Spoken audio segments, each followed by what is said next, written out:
उमी भैया हैप्पी रक्षाबंधन।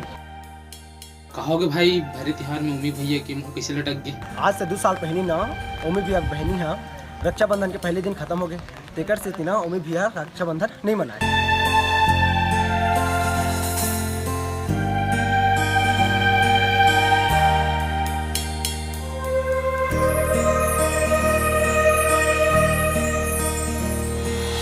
रेशम के डोरी नरिहर के भेला कुमकुम के टीका लगा हो।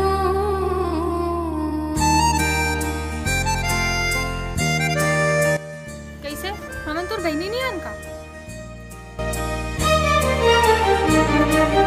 रेशम के डोरी नरिहर के भेला कुमकुम के टीका लगा हो।